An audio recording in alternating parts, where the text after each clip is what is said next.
राजा भोज। एक गांव में एक गरीब ब्राह्मण रहता था। वह बड़ा विद्वान था, लेकिन उन दिनों विद्वानों की उतनी पूछ कदर नहीं थी।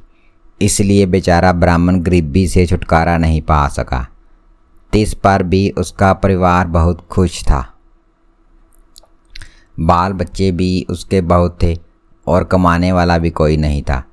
आखिर एक दिन ब्राह्मण अपनी ज़िंदगी से तंग आ गया। वह घर में किसी से कहे सुने बिना चुपचाप काशी की ओर निकल गया। राह में बहुत से कष्ट उठाते हुए वह ब्राह्मण किसी तरह काशी जा पहुंचा। वहाँ एक दो दिन आराम से वह आगे प्रयागराज निकल गया। तुम तो जानते हो, प्रयागराज को तीर्थराज भी कहते हैं। वहाँ गंगा, जमुना, सरस्वती 3 नदियाँ मिलती हैं। उस जगह को त्रिवेणी संगम भी कहते हैं। 3 नदियों और एक से एक बड़ी चढ़ी और परम पवित्र हैं। उस संगम में नहाने से जो पुण्य मिलता है उसका क्या कहना है। जो जिस कामना से उस संगम में प्राण छोड़ देता है उसको दूसरे जन्म में भी वही चीज़ जरूर मिलती है। इतना ही नहीं, पुण्य लोभ से लाखों लोग दूर दूर से वहाँ आते हैं। वे सब बड़े प्रेम से त्रिवेणी में स्नान करते हैं। लोगों की देखा देखी उस गरीब ब्राह्मण ने भी त्रिवेणी में डुबकी लगाने का संकल्प किया। उसने सोचा, धन दौलत तो मेरे भाग्य में है ही नहीं, कम से कम कुछ पुण्य ही कमा लेता हूँ। वह स्नान के लिए एक निर्जन घाट पर गया। वहाँ उसे 4 सुंदर लड़कियाँ दिखाई दी। वे भी शायद वहीं नहाने आई थी।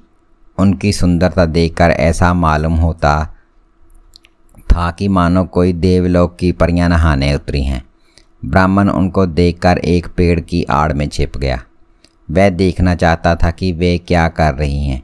वे चारों लड़कियां नदी में उतरकर धीरे धीरे गहरे पानी में जाने लगी, यहाँ तक कि पानी उनके गले तक आ गया। तब ब्राह्मण चुप न रह सका। उसने ज़ोर से चिल्लाकर कहा, ए लड़कियों, आगे ना जाओ, नहीं तो तुम डूब जाओगी। डूबने के लिए ही तो हम आई हैं। यहाँ डूब जाएंगी तो अगले जन्म में हमारी इच्छाएं पूरी होंगी। उन चारों ने हंसते हुए जवाब दिया। बेचारा ब्राह्मण अचरज से मुंह लेकर वहीं खड़ा रह गया। उन चारों में से पहली लड़की ने कहा, हे भगवान, लोग कहते हैं कि धन ही जगत का मूल है। गरीब आदमी की कहीं कोई कदर नहीं करता।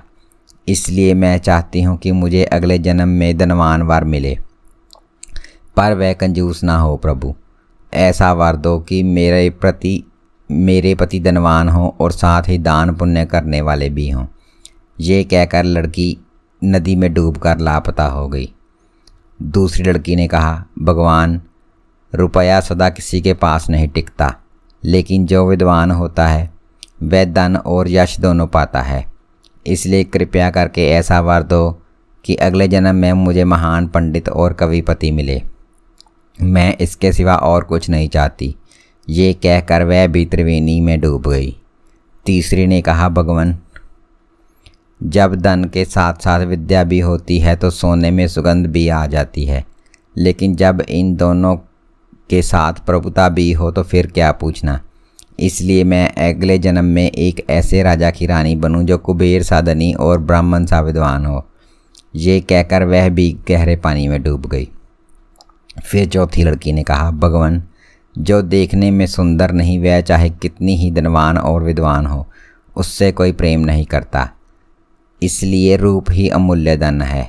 मुझे अगले जन्म में ऐसा पति दो जिसका बदन कुंदन की तरह दमकता हो, जिसका मुंह चंद्रमा के समान हो और जिसका रूप देखकर कामदेव भी ईर्ष्या करे। ये कहकर वह भी डूब गई। इस तरह उनको डूबते देख ब्राह्मण के मन में तरह तरह के विचार उठने लगे। उनकी हिम्मत देखकर उसने दांतों तले उंगली दबा ली और निश्चय कर लिया कि एक ना एक कामना करके वह भी डूब जाए। लेकिन वह निश्चय ना कर सका कि वह कौन सी कामना करे। उसने ज़िंदगी भर गरीबी की मार सही थी, तो क्या वह अगले जन्म में एक लखपति बनने की इच्छा करे, यहाँ उस कलमुही औरत से पिंड छुड़ाने के लिए पतिव्रता पत्नी की मांग करे। इसी बात वह थोड़ी देर कुछ सोचता रहा, पर कुछ तय ना कर सका। इतने में वे ब्राह्मण को चारों लड़कियां याद आ गई। दुनिया में जितनी चाहने लायक चीज़ें थी अभी अभी उन लोगों ने मांग ली थी, और अब बचा ही क्या। इतने में ब्राह्मण को एक बात सूझ गई। वह अंगोछा कमर में बांधकर पानी में उतरा। उसने कहा, भगवान, मेरी एक ही इच्छा है। अभी जो 4 लड़कियां पानी में डूब गई हैं, अगले जन्म में मुझे उनका पति बना दो। मैं और कुछ नहीं चाहता। ये कहकर ब्राह्मण गहरे पानी में धंसा और डूब गया। अपनी अपनी कामना के अनुसार वे चारों लड़कियां अगले जन्म में 4 राजभवनों में पैदा हुई। वह ब्राह्मण दारा नगर के राजा सिंगुल के घर पैदा हुआ। वही आगे चलकर राजा भोज के नाम से मशहूर हुआ। वे चारों लड़कियां कनकवती, चंद्रप्रभा, सुवासिनी और पद्मवासिनी नामों से राजा भोज की रानियां बनी। राजा भोज सा दानी, उनके समान धनी और उनसा विद्वान और कौन हो सकता है।